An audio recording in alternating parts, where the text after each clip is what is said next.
everyone. Welcome to another episode of The Deep Cut. I am John Rocha, the host of The Deep Cut, and I'm very excited to welcome to the show a gentleman who I've been watching for quite some time. I first saw this man when he was a cherub-faced guy in The Road playing the boy. Then I saw him in Owen and It Let Me In. Then, of course, heard him voice Norman Babcock on Paranorman. He was Alexander in Dawn of the Planet of the Apes. And, of course, so many people got to know him as Nightcrawler in X-Men Apocalypse and Dark Phoenix. And I have a special soft spot for Slow West, one of my favorite Westerns of the last 20 years. And the gentleman I'm talking about is the gentleman you see there, Kodi Smit-McPhee. Kodi, how are you? How are things going on in this whole press tour, man? How are you feeling? I'm doing good. You know what? Even though it was a long list of interviews I got here, it is fantastic to actually do it from the seat of my own home. I like that. That's a good thing. COVID has its pros and cons. I'm liking this social distancing thing though. Yeah, I'm with you. I'm with you, man. I'm moving out of Los Angeles because I've found that I can do everything virtually. So if that can keep going, we went and got ourselves a house a little bit down the road so we could just relax and spread out a little bit more Really? and do all this stuff virtually. So yeah, we're very Oh, lucky in dude, this I situation. love that. I'm constantly living within that paradox in Los Angeles of like seeing, some of my friends have giant mansions in closed off communities, but it's Oh, because it's like 2 hours out. I'm right. like, I can't be out there, but man, I would love to take advantage of that. You'll get there. You'll get there. Yep. If anything has shown true with you and your talent since you were a young man, man, it's great to see how much you progress and how much bigger and bigger the projects come. This one is an interesting project. We have you here to talk about this film, 2067. I watched it earlier today and then rewatched about half of it again because I absolutely enjoyed and loved this movie. And I know people will say that when they interview you. I legitimately mean it. I had a really great time watching this thing. It was a nice combo of like Blade Runner and Back to the Future and the Lost TV show, all of it kind of mixed together, but also with an interesting message that's very topical. And I don't think it was intentionally topical, predicting the pandemic of what's happening. This was more about climate change and what might happen, but it seems to apply now with what we're going through. This idea of are humans smart enough to understand that they're killing the planet and each other, and what can they do to get out of it, and should they do something to get out of it? I found that to be a Yeah, fascinating yeah. message in this movie, man. Yeah, man. I first of all, I just really respect and appreciate everything that you did take in from the movie, and not only that, but how well read you are with my body of work. That's Yeah, a lot of respect because that's been my life's work. So, and I always put great intention into everything that I choose to do, it, especially it this coming shows. to 2067. Thank you very much. I Mhm. really appreciate that.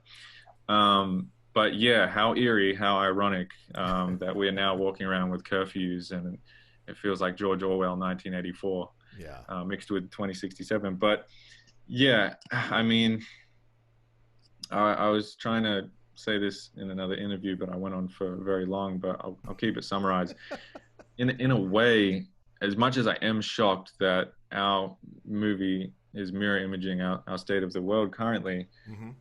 I'm not a conspiracy theorist. I don't like to put myself under the guise of that because I actually feel someone that is truly seeking what they believe is truth, wisdom, for the betterment of their self and Yeah. others they can influence. I don't think that's a conspiracy theorist, but a lot of people used to put me under that guise in terms of the things that I would express through, Mhm. social media as Kodi Smit-McPhee. So after a while, I learned obviously not to do that, Right.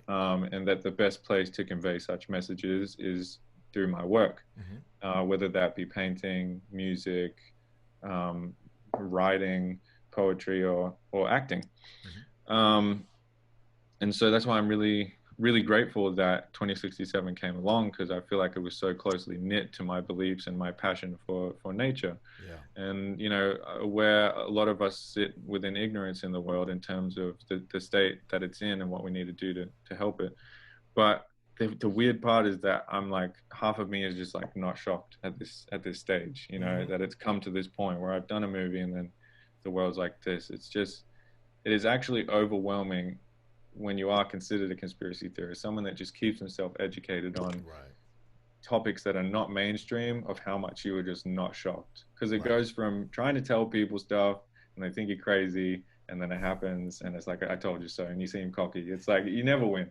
But it is what it is, and I'm glad I got the film out there, and I can't wait for the world to trip out at how much it's similar to how we're living right now. Yeah, let me give a brief synopsis to people who may not be familiar with this. This comes out on October 2nd on VOD for people to watch. And let me tell you something. This is one you will thoroughly enjoy if you're a sci-fi fan, if you're a fan of time travel, if you're a fan of social issues, if you're a fan of like figuring out how do we solve climate change, should we let humans solve climate change? All this stuff is explored within this thing. You play this character Ethan White, who's an underground tunnel worker in a future where climate change has made the air above ground unbreathable. Everyone uses artificial oxygen instead, but something has infected that, and now humanity may just end. It's then that a message arrives from the future that says, send Ethan White. That's your character. And this film was written and directed by Seth Larney. Now, Kodi, it's so fascinating when you look at your career, because a lot of the things, you're not choosing frivolous projects to be a part of. And I find this to be so interesting, because not everyone can walk that path, but you have found your way. But most of your stuff is like post-apocalyptic, world-ending. Even Apocalypse is in the title of one of the movies that you're in. But certainly The Road being post-apocalyptic here. Even Slow West is a bit fatalistic by the end. And then you've got Dawn of the Planet of the Apes is the end of humanity almost, maybe at the hands of the apes. And then you've got a film like this that also explores the possibility of the death of humanity. And you're a very learned guy, very studied, intelligent guy. I've done some research on you. So are these the kind of parts that right now at this stage in your maturation and your thought processes that really attract you when it comes to roles as an actor? It was never necessarily a direct intent to go for apocalyptic movies, and I only myself started to realize that, oh my God, even young ones is yes. Yeah, a society without water in the future. Like, it's crazy. I only started to kind of piece that together too. And actually another crazy thing is that most of the stories that I did when I was working intricately with my father, who got me in the industry, they were all father and son stories. So interesting. It's really fascinating. Like, a lot of the stuff that I'll do subliminally, I'll find out like it really resonates with what I've experienced and my beliefs and stuff like that. But at the same time, it is definitely like I'm consciously choosing to do that because I enjoy entertainment. I love a good comedy. Probably a little bit funny myself. You know, a lot of people don't think going from this stuff I could do a comedy, but I could do that too. But I just really love the idea of something that you're entertained by. You go on a journey, but then when all of the entertainment fades off and the flick of fulfillment is gone, you're left with a message. You're left with something that can spark your curiosity and possibly change the fate of the direction you're going in your life. Another movie I love is The Butterfly Effect. And that kind of talks about that, you know, how you can change the fate from just one little thing and thought. So, yeah, I mean, I choose wisely. Definitely didn't mean to choose them to all be post-apocalyptic, but it seems to be the theme that pushes people to think beyond how comfortable they are with everything that they have right now. Right. You mentioned your dad, Andy McPhee. He's in the movie. You guys have a scene where you have an exchange about a shift that you're taking from your own father. It's almost kind of mirroring real life as you start to ascend and you take this career that your father initially started. Now you're grabbing more and more shifts. He's still working like crazy, your dad. You've got your career that you're etching out as well. No, it's really, it's amazing, man. I mean, looking back through, like, there was Romulus, my father. Yeah, right. And then there was, which is about a young boy who goes through somewhat of a traumatic upbringing and ultimately becomes a philosopher. Yeah. Crazy. Then there's The Road, which is post-apocalyptic, and it's about a father and son surviving in what is a new world to us, which at me at the time was Los Angeles, because it was just me and my dad in the States for The Road. Then let me in and all of that stuff. And then eventually Young Ones. Yeah, it's blowing me away how Yeah. art mirrors life. Well, and again, 2067. Here's another father-son story again, and your dad, of course, appearing in it, but not being your dad in the movie. But there's someone else who stands in for your dad in the movie. But this film also explores an emotional journey for Ethan here as he's trying to figure out what his part in this is. And Kodi, I got to tell you something. You see actors take certain projects, and maybe they're not the biggest projects. You don't know how much they're committed to it, and you watch their work. But watching your work and Ryan's work in this movie together, your relationship as friends throughout this movie, I mean, it's powerful to watch the connection you two have throughout this movie. Ryan Quanten I'm talking about. There's a lot of emotion that you both invest in these characters as your journey goes along. He's kind of a pseudo father figure for you for your character rather, as you get older in the movie, and then this connection gets explored as it goes farther and farther out in time. I found that to be such a great thing about the movie, and it must have been so fantastic to have a partner like him to go back and forth with emotionally in these scenes. Absolutely. I think that was great work in terms of like finding our chemistry. I feel like Seth saw that from a mile away, because as I said, you know, he was well read with the work that I had done in the past, but also who I am as a person. And I think same goes for Ryan. Yeah. So he kind of took the gamble of hoping that we had that connection. And first day we met, thank God it was just like that. You know, we have similar passions, we have similar perspective on the world and the message we're trying to convey with this movie. And that chemistry was the same off screen, you know, on the days that we had off, and after shooting, we would always just go for a deep talk or a walk and meditate somewhere and stuff like that. So I'm really happy that came through. But yeah, I mean, as you said, like you see some actors that they're once you get your foot in the door in franchise, they just don't stop and they're just going, and that happens even a lot more in our day and age. It's really interesting for me. I'm starting to feel old now because I realized how much manual labor I did in the days where the internet wasn't a thing. And I'm out here working my butt off, auditions, this, that, get myself to America. And now you see some kids, they get one thing on Netflix and boom, it's 3 million followers and they don't stop working. Right. But I see myself more so on the marathon run of things.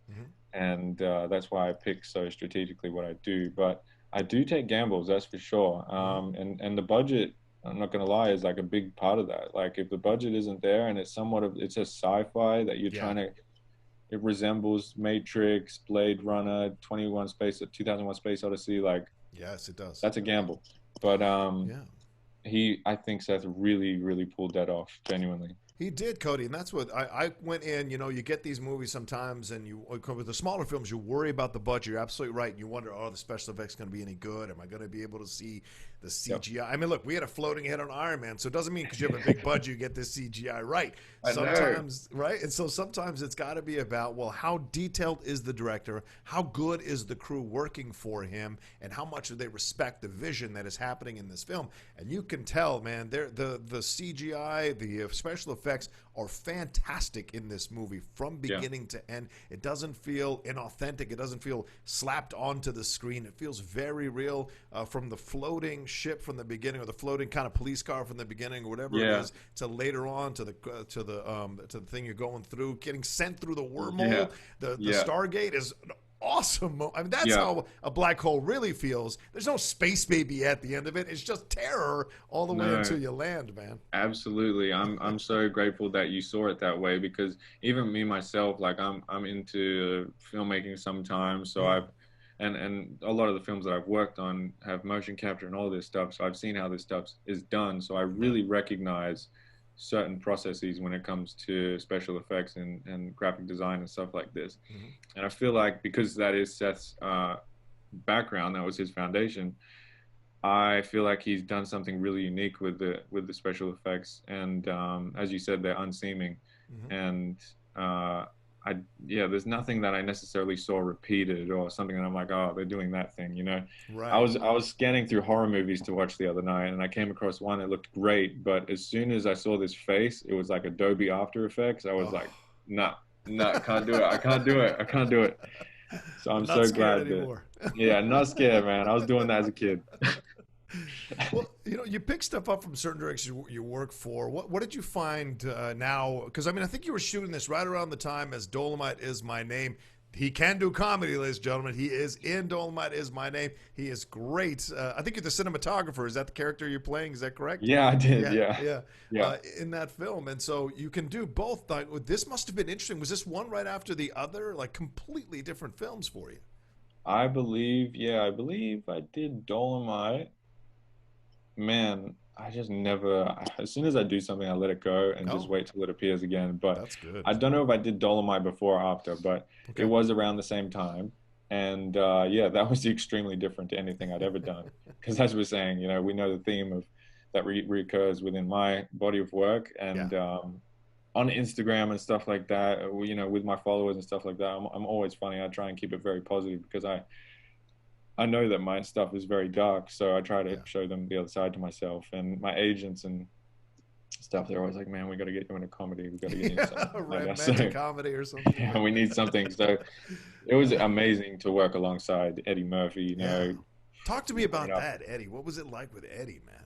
man. I mean, I just grew up watching all of that stuff. I feel like that's where the basis of my comedic, like my humor, comes from. It's all Jim Carrey, Eddie Murphy. Like Nutty Professor and stuff like that. Like Right. it almost felt like when I was in the room with him there that I was still just watching him on screen. It was one of those starstruck Wow. moments where I'm just like, I can't even experience this moment because he's just too in my head as this guy, this character. But it was amazing. I mean, a lot of people on that. Mike Epps, Yeah, yeah. forgot Wesley some of the names Snipes. now. So many. Wesley, Yeah, yeah, Wesley, dude, yeah. yeah. He was so humble, Mm. so so grounded. He would always come up to me and sit with me and talk to all the extras and stuff like that. We had a lot in common in terms of, beliefs and books and stuff that we Yeah. read. I gave him a book to read and he was really respectful. It was so cool, man. I loved it. Wesley gets a bad rap, man, because of that taxes stuff and some of the Mm. press on him around Blade Trinity. But he's when you watch him in interviews, he's always struck me as a pretty intelligent dude, very thoughtful guy who like Yeah, has he just has his ideas about things and he has evidence to back up where he goes in his head. And it must have yeah. been interesting for you to sit down and have these conversations with a guy who's been through some wars in this business and in this industry, but also in life, and kind of pick his brain or have conversations with him about your point of view on things and his point of view on things. Absolutely. I mean, just because I keep my head out of the kind of media world and stuff like Mm, that, I don't even necessarily know about things that he's been through. But right. I will say that it comes through in terms of how he holds himself because he Yeah. didn't bring up any of that stuff. He's not scarred from it in a negative sense. The only things we spoke about were our common interest in like spirituality Mm, and stuff like that. And he was so open to talking about that. But in the same breath, his essence overall is just always laughing and always keeping the set happy and joking. But yeah. I think what stood out the most, and I understand why Eddie Murphy can't do this because he's Eddie Murphy, but Right. it was cool to see Wesley, even though he's Wesley, come down to our level, Yeah. and Yeah. he didn't need the bodyguard and all that kind of stuff. Again, I completely understand why Eddie and needs that and stuff, but it was Right. cool to see the polar side of it as well. And Eddie did it in the most respectful way. I've seen some people who do it and they take their ego with them when they need that bubble around them, but Yeah. Eddie, you just understand it. There was so many people around that would love to pick his brain about everything he's experienced, and Right. just it gets exhausting. Did anyone make a mistake and try to say a line from one of his movies to him? God, I hope not. That's Oh, just a massive no, they mistake, right? You didn't. don't do that, man. No, they didn't. I love when he improvised, though, man. Oh, He I would just bet. he would throw some things out. I don't know if I can swear on this. I probably Please can't, feel but free. It's your man, time, man. I walked into the room one time, and I'm the cinematographer meeting Eddie for the first time, and he's playing Dolomite. Right. And I'm in some 70s like bell bottom jeans. They're super skinny. And he says, "Look at this Alfred Hitchcock looking motherfucker." I'm like, okay, all right. Oh, And you're almost like, thank you for oh, making yeah, I fun was of me, like, all thank right, you. I'll take that. Yeah, I'll take that. Nah, amazing. That's Good guy, awesome. good guy. Well, I want to go back to something you've mentioned a couple times now. This idea of meditation and thought, and I don't know, just exploration of the spirituality of things. I was reading some of your interviews to get ready for this one. You mentioned in one of your interviews that you did practice a lot of meditation when you were younger. You were practicing self-hypnotism, astral travel, lucid dreaming, karmic breathing, and you said all of these beautiful things that many people don't really discover. Like, what was that experience like for you, and why did you, like you said, you stopped now, you don't do it as much as you did before? Did you discover something on one of your astral trips? You're like, all right, I got to pull back. Honestly, like, I need to go with Joe Rogan for a day where I can just like speak all day about this. Or if you want to speak about it all day, I'm willing to. If I was allowed to have you all day, I would, Kodi. Are you kidding? Yeah. Please, yeah. We can work that out another time for sure. But briefly, I mean, fuck, I don't even know if I can do it briefly, but yeah, I've just always had a calling in life, and I'm not going to make it mystical in the sense that something else was calling me. It was always in me. I just had a curiosity for existence itself. Man, I just remember I would always wig my brain out in terms of like just realizing the glitches in nature. You know, I'd always stare at myself in the mirror and realize from a very young age, this is like 8 years old, realize that I'm hearing a voice in my head, but obviously we can't hear it out in the real world. So what is the definition between the mental and the natural world? And I'd always just let these questions fester in me. And at the same time, they didn't frustrate me because I was simply in love with nature. And I was at debt to it because I didn't create myself. I don't know how any of this was made. Sure, I could have theories in science, but at the end of the day, I have joy in my heart, and I'm pressed on all four sides, but I'm not uncomfortable. I'm happy in here. And what is that all about? Why? Who gave us this gift, and why? And of course, it comes with a lot of torment as well. You know, I think a lot of the things that I found in life were in parallel to joy. It was because of the suffering that I went through as well.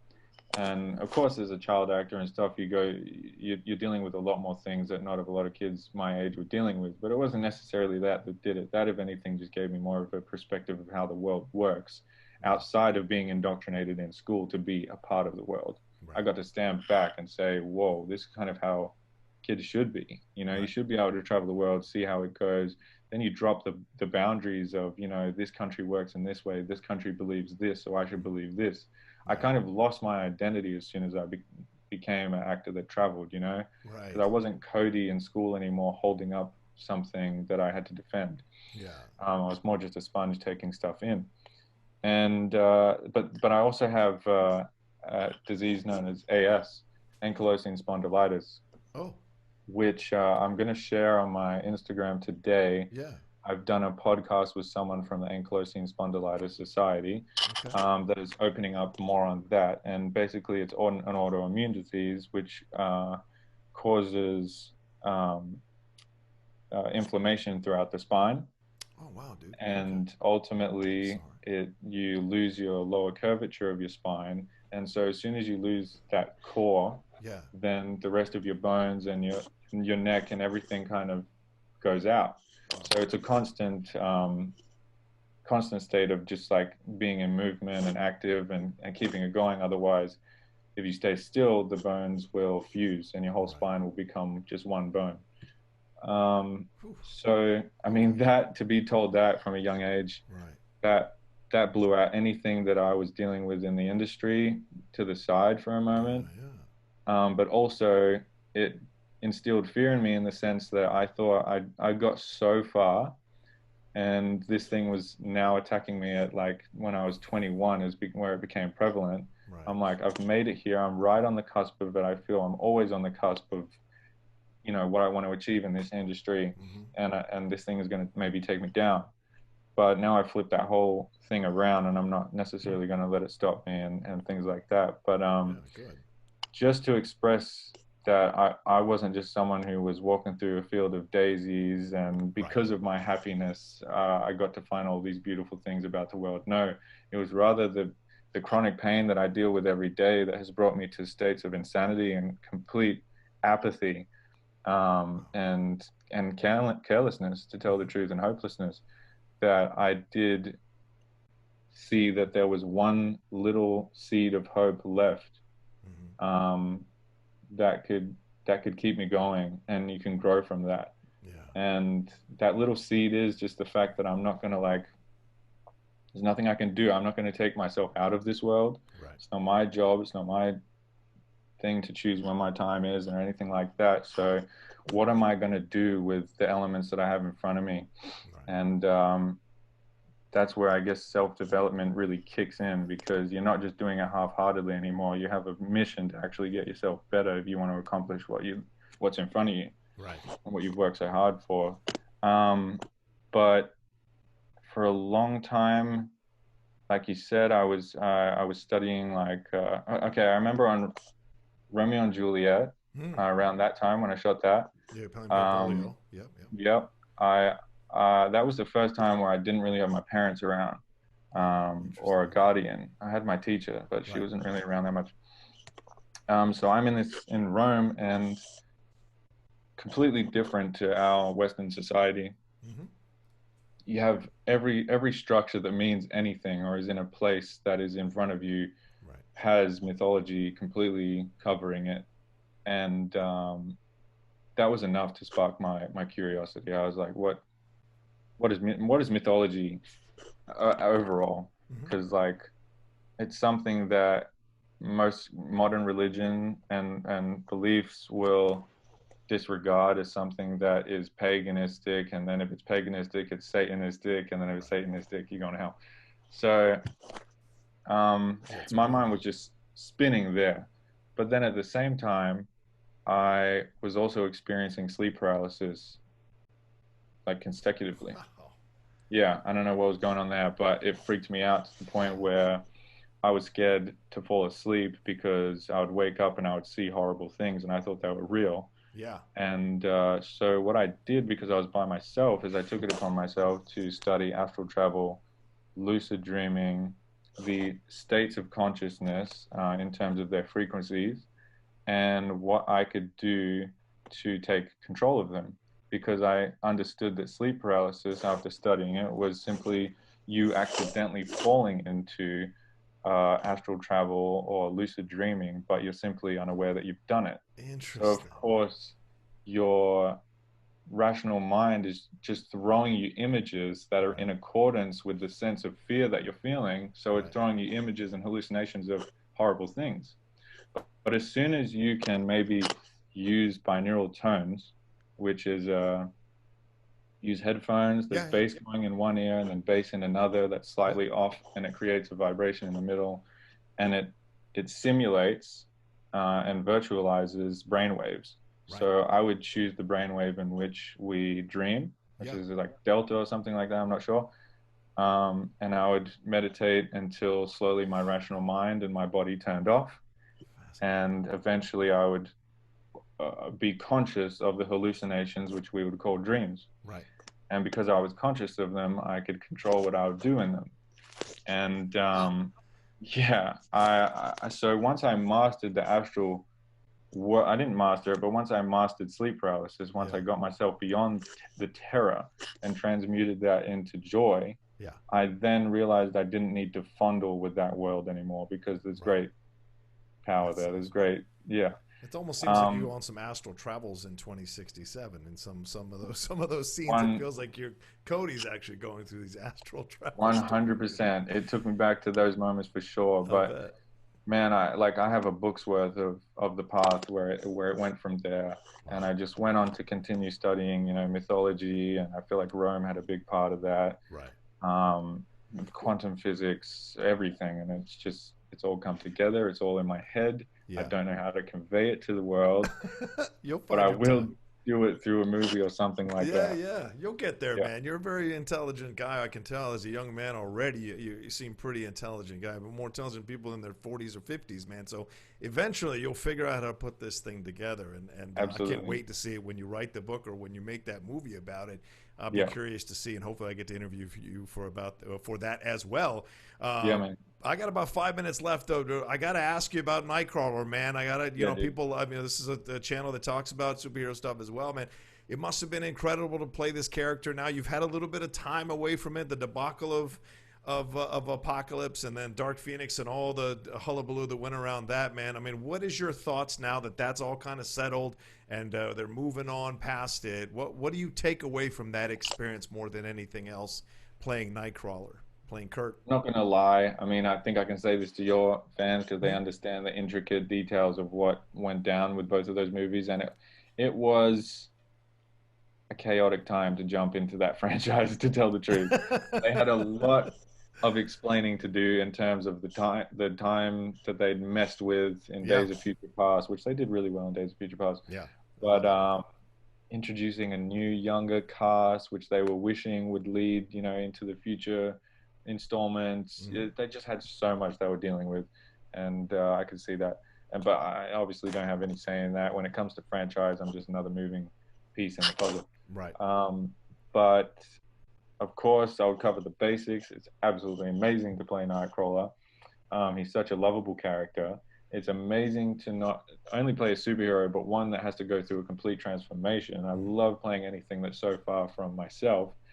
But at the same time, I found too many similarities in him that, he's so close to myself, in terms of the struggles he's gone through and the religion and spirituality that's brought him through that to become a hero. Yeah. I would absolutely love to reprise that role. Mm-hmm. I just think with the mix-ups that happened on Apocalypse and then Dark Phoenix had its own thing where we had to reshoot the whole end of it and talk of it being like Captain Marvel. I don't know. I kind of stayed out of all of that stuff, but I know we had some struggles in terms of what we were trying to provide to the fans. And hopefully, if I can talk non-biasedly about, another production company, hopefully Disney can do the right thing with Fox and continue the legacy. And I really hope I'm a part of that, but I'm really not sure how contracts and all that stuff works and what their plans are for the future. So for now, I'm just very grateful for what I experienced. And Simon Kinberg, it was amazing to see someone that was his first directorial effort. That was absolutely amazing to see him kind of lead the whole crew and something as big scale as that. I mean, that's a very different position to go from a writer / producer into directing. So I think he absolutely killed that, especially having to do the whole reshoot of like two months. I'm pretty sure it was. Yes. Crazy. Definitely different stepping into the world of franchise in regard to, like, I came from indie films where, it's very compassionate and you have a big say in kind of what's happening, and it was just very different. I had to adapt, but, not to say I've been around enough people to learn from to know how to adapt to that world. So it was different, but it was great. Well, I appreciate your time, Kodi. I just want to say one last thing. I play a character called the Outlaw in the Showdown. Dude. So I'm a big cowboy guy. That's me. So Slow West, I just want to give you love for that one, man. One of the best Westerns of the last 20 years, bro. Honestly, it's such a good one. I champion it all the time. Yeah, thank you so much. That honestly was that was my favorite movie before. I recently did one called Power of the Dog. Similar kind of time, but very different story. But that was a movie I held very close to my heart, just in terms of the process of shooting it. And that was one of the last ones I worked with my dad on. Right. And I've never seen a Western be reinvented in a way where it's kind of like that enjoyable again. So that was so cool. I'm glad you enjoyed it. Absolutely, man. Absolutely. And I enjoyed this. Thank you so much for taking the time. Kodi Smit-McPhee here on the Deep Cut here on the Outlaw Nation channel. Please rent this movie on VOD 2067. You are going to enjoy it. Look, we're all starving for content. We're all home. Some of us are quarantined. So why not enjoy losing yourself in an incredible sci-fi film that has something new to say, something interesting to say, but still evokes some of the best of sci-fi from the past, and enjoy a fantastic performance from Kodi Smit-McPhee here. Thanks, Kodi. I appreciate it. Well said, brother. Thank you so much for this time. I really appreciated it. And if you ever need to contact me through Instagram, direct message is the best place to do so in regards to any time we talk in the future. I love it. And keep up the fashion, bro. You wear it well, son. You wear it Thank well. you, brother. I love Thank you. respect. Respect.